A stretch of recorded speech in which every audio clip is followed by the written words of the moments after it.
All right, so who here has not taken GyFOS?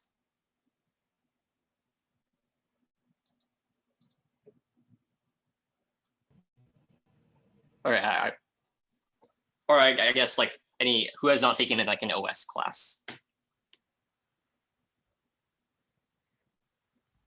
Okay, I'll just go over like the basics first. So basically, when we're doing kernel exploitation, we mainly we either exploit the kernel itself or usually vulnerable device drivers. Vulnerable device drivers are usually what you'll see in CTFs. So basically, how they work is like, let's say they allow you to register like some like a device or whatever, and you interact with that device file using ioctls. And in your device driver, you can define code for intersecting those ioctl calls, and that code will basically run in kernel space. And pretty much most of the techniques that you use for user space exploitation will also work for kernel space. Though obviously, like for example, let's say you have a stack overflow in kernel space, right? Like let's say in your program or your kernel device driver, like you overflow a stack, you can control RIP. Okay. Right. So usually when you do that in user space, you usually do ROP to like get a shell or whatnot. But for kernel exploitations, it's usually just to escalate privileges. So you usually require a different type of shellcode. So in that case, in each process, there's what's called a task struct, which contains it's basically what a bunch of metadata for the Linux for whatever process we're running in. And in that struct, there's another struct called the cred struct. And you basically want to give yourself the UID of 0, because that gives you root for your process, right? So that will basically allow you to exploit privileges. So you just need to call two functions, commit creds and submit creds with the argument 0, and that will basically get you that would basically get you root on that process. Yeah. Though obviously you do need to make sure you return to user space after that, but it's basically like in OS, so yeah, so that's basically Stack Overflows. And it turns out for the Linux heap, it's actually a lot easier than glibc, because well, it's easier and harder in different ways. So in glibc, there's a lot more metadata than in than the Linux like slab allocators, right? So basically, how the Linux slab allocators works is you got your like low level, like this is just your memory manager, like just like raw like physical pages, right? Like 4096 byte pages. And then you have the buddy allocator here. So who here remembers the buddy allocator from GyFOS? I think he talked about it, or if I'm not sure if Norman talked about the buddy allocator, but I'm pretty sure Guy talked about it when we were first doing our paging assignment. Okay, so yeah, so basically for the buddy allocator for memory management, it's basically like you have like a big chunk of data, or a bunch of memory here, right? So, and you have blocks of, let's say, like 64 kilobytes. I'm just making up the exact sizes. So how the buddy allocator works is you have, like, let's say the largest size is 64 kilobytes, and you just break up your memory into these chunks.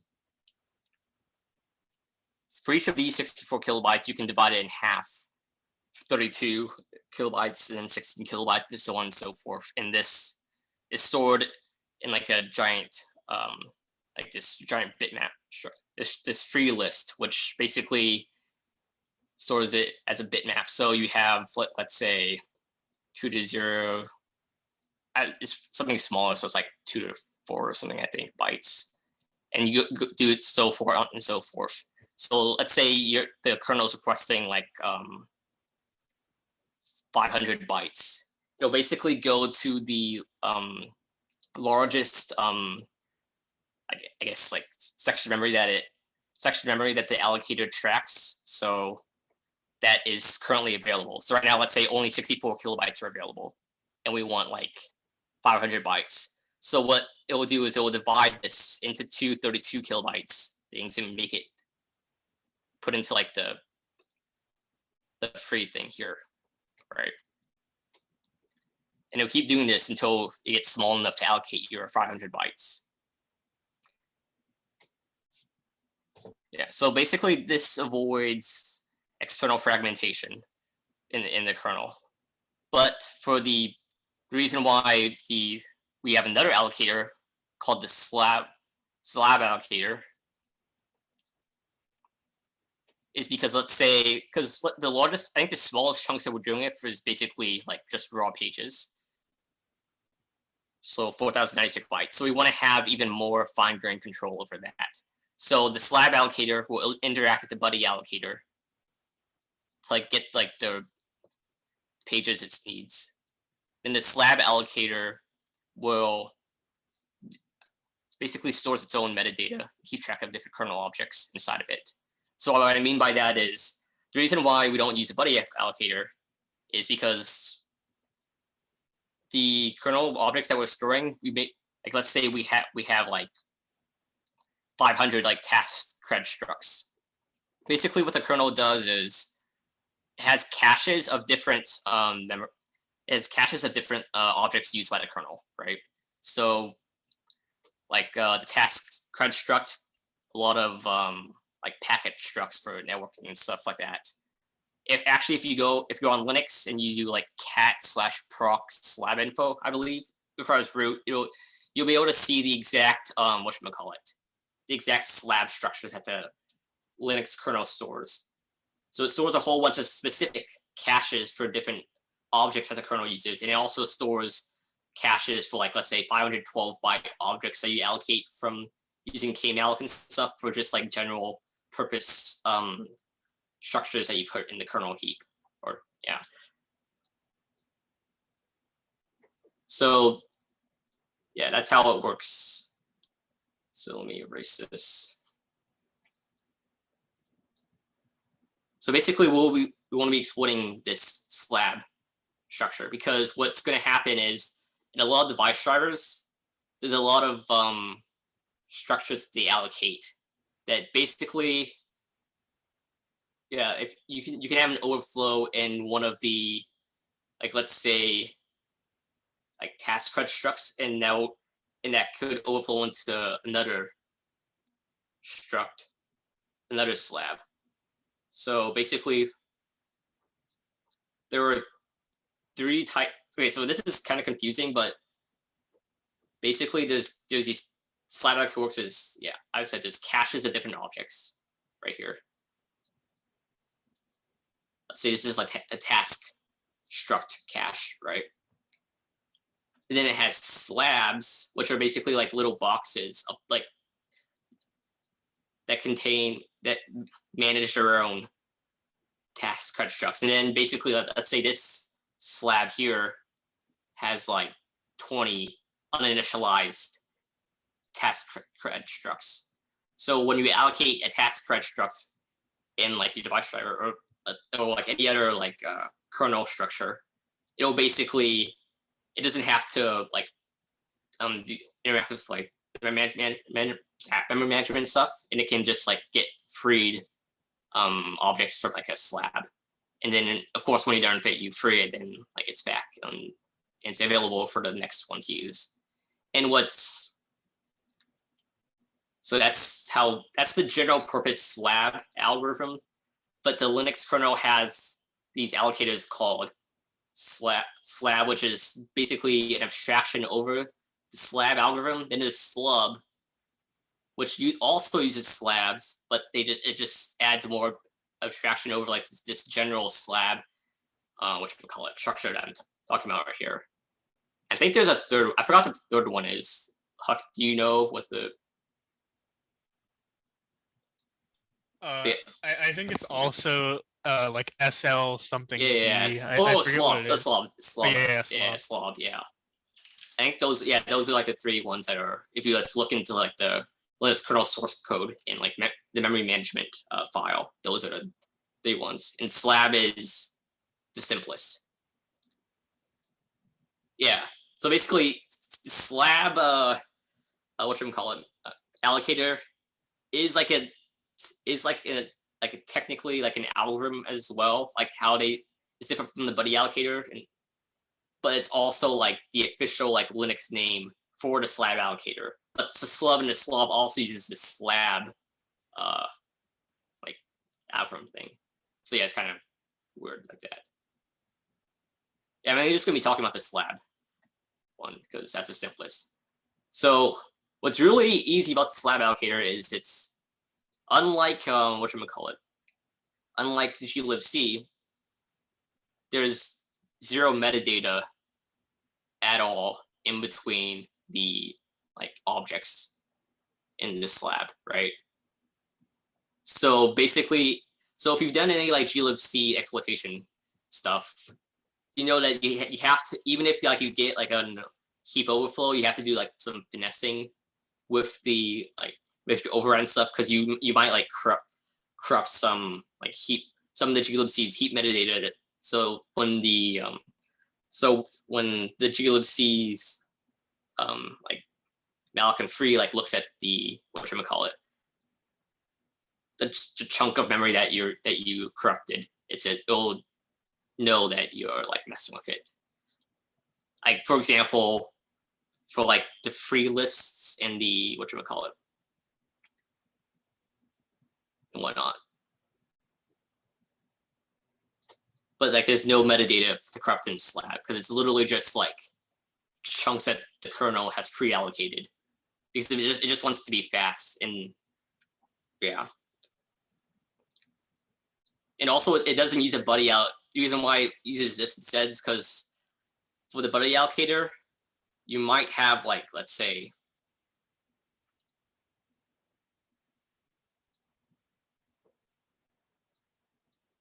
like allocated memory here, and then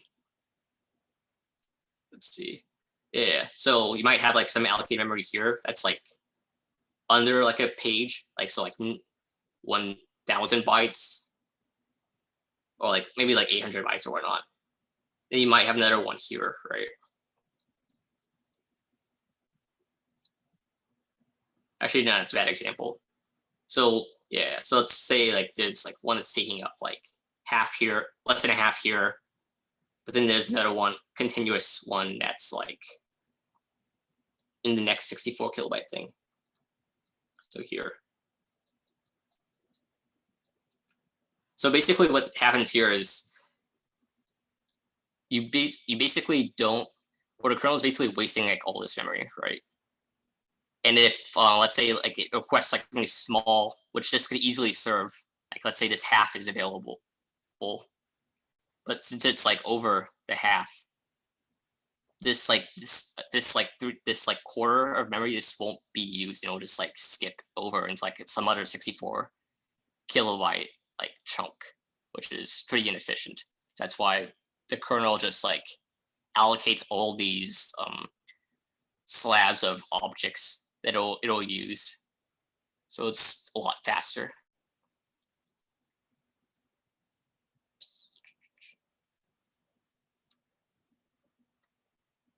Okay, so another thing about the slab allocator is it's pretty much just last in, first out in terms of allocations and deallocations. So basically, let's say in this, I'm using the 512 byte slabs, right? And I just created like some object here and I freed it. if I know that was the last 512 byte chunk that was freed, I know that the next 512 byte chunk is going to be the one that I just freed. So basically, if you can finesse the allocation, this is the only like tricky part about kernel exploitations. Like you basically want to control, you basically want to make sure that the allocation of the thing that, like, let's say you have a use after free into this chunk, right? You basically want to make sure that the allocation of the thing that's coming into your use after free goes into your, like, the one that you actually control. So like, let's say after your like code is run, like there's like another free or something that happens, and then like the thing that you're trying to corrupt gets put in here instead. So in that case, you basically just want to you want to add more stuff to make sure that the the next 112 byte allocation from malloc kmalloc goes into your use after free chunk, and then because you have use after free, you can like, overwrite whatever you want. I think some example structs of the let's see. Where's the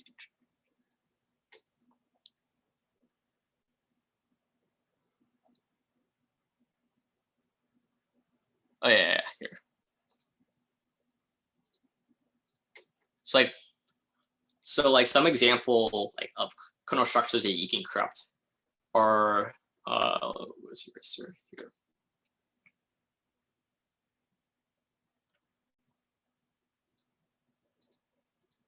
Or like the file structure, or file structures which are actually they're not.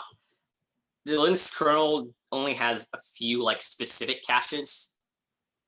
The ones you can just check it using in your /proc/slab-info file, but the actual like file struct that it uses is contained within the general, I think, 256 byte slab. And there's a lot of function, and for example, there's a lot of function pointers in here.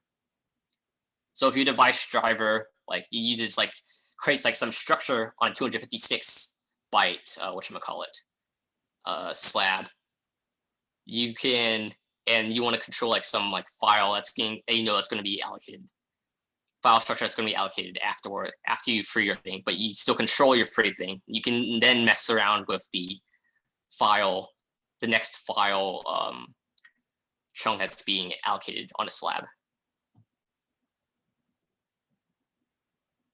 So that's like the general, that's basically how you exploit the slab allocator in general. It's mainly just trying to figure out which kernel structures that you want to corrupt, and which slab that your like heap overflow or not is being put into, because you either have like a use after free, in which case you have to make sure that the structure that you want to corrupt is like allocated right after you free your thing that you still have control over, or you just have a simple like heap overflow, in which case it's actually easier than like glibc because there's no metadata you have to mess with around with. You just need to make sure that the allocation after your that something's allocated after you or before you overwrite into the next thing. So like let's say you want to corrupt the file, the next file structure that's going to be allocated. You want to make sure that it's allocated before you start writing in using your heap overflow and corrupting the function pointers or whatnot on that struct.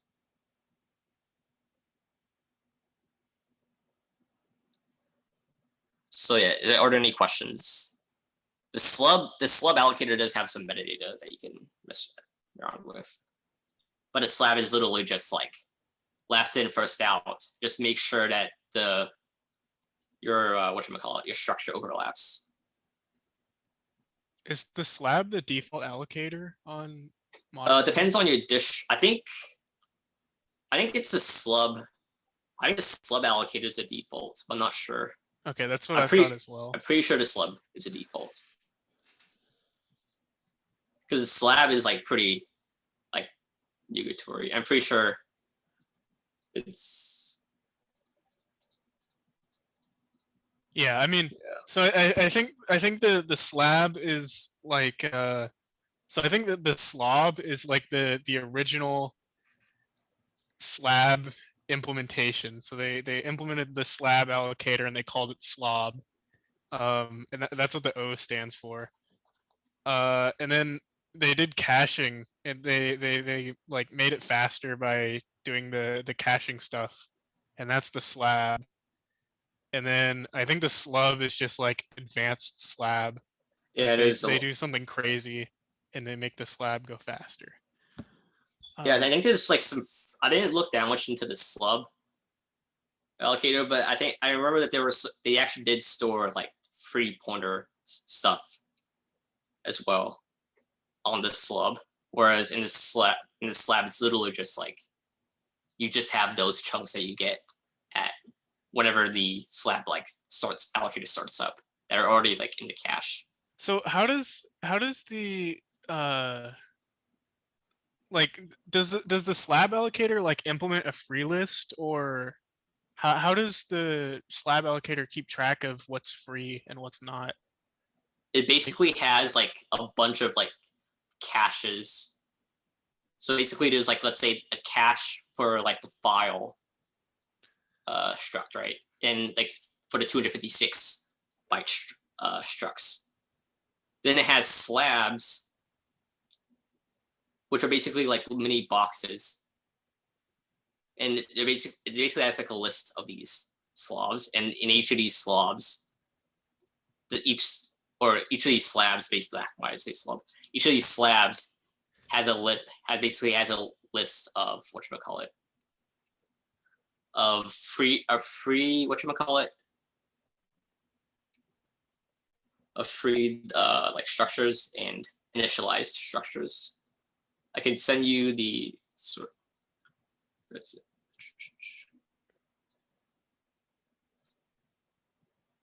Just wondering, what do you could you go over again what the last in first out meant for the slab allocator?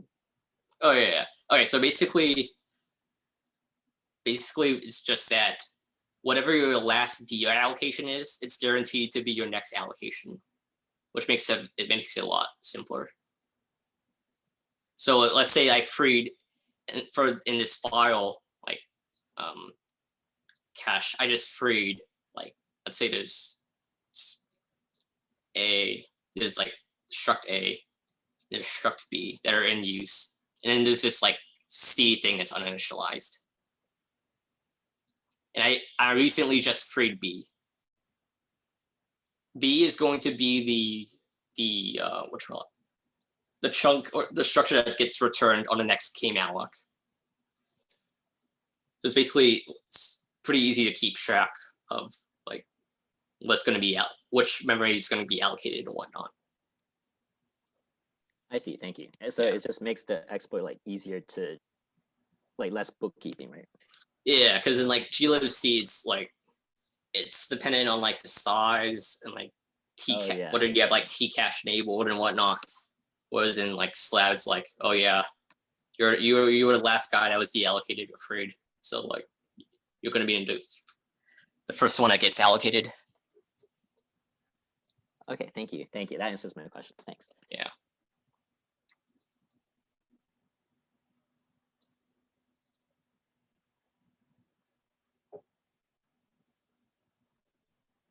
So in order to like perform this exploit, say you wanted to overwrite a task struct, right? Yeah. So because of the way that the slab allocator works, you'd have to have an overflow of another task struct, right?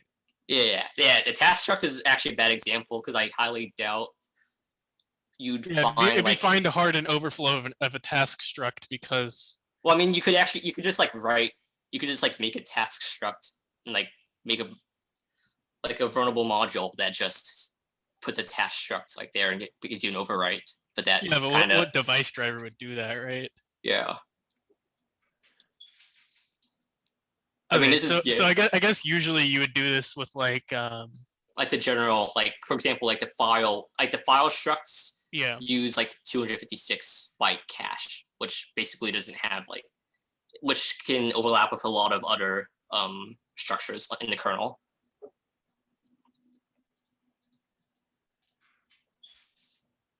Yeah, okay, that makes sense. I have like a list. Yeah, so there's this guy from whatchamacallit, DCUA, and he basically has like this list. He has this list of structs that he was researching about what you can try to exploit and whatnot, and which cache it was in. So yeah, so see like the KMalloc 32s and KMalloc 64, those are like the general purpose like caches, and you can see like which caches you have by doing like cat slab info. Though you have to run that as root.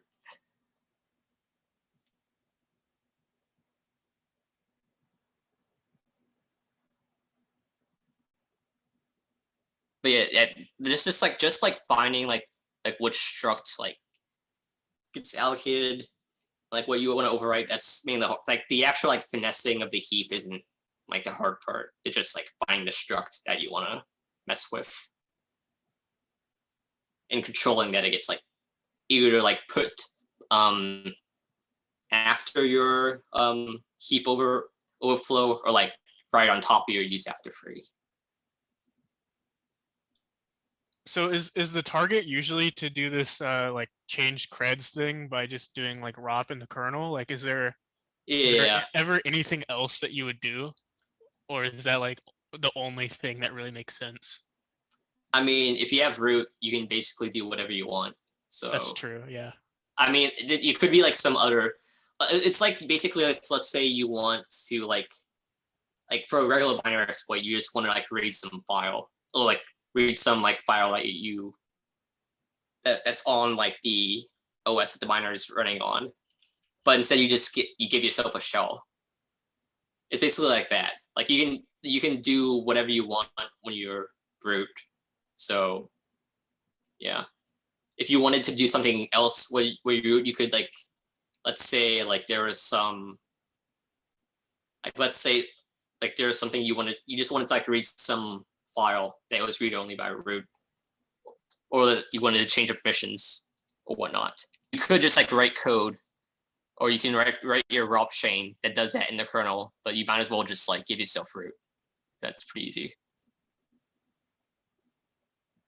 Is K-Asler common in like kernel exploit challenges? Or do most people have it disabled?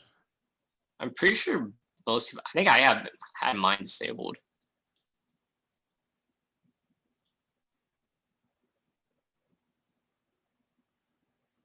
Because the kernel's loaded at a static address, right? Yeah, mine was. Cool. So you can use like this, you can just use the system.map to leak all your kernel addresses and whatnot. That's inside the the image that they give you.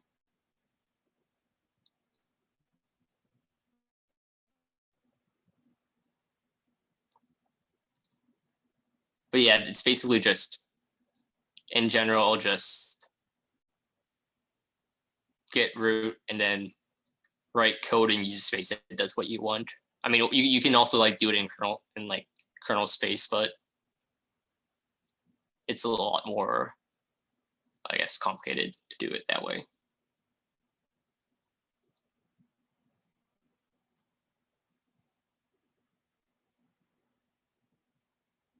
Any other questions?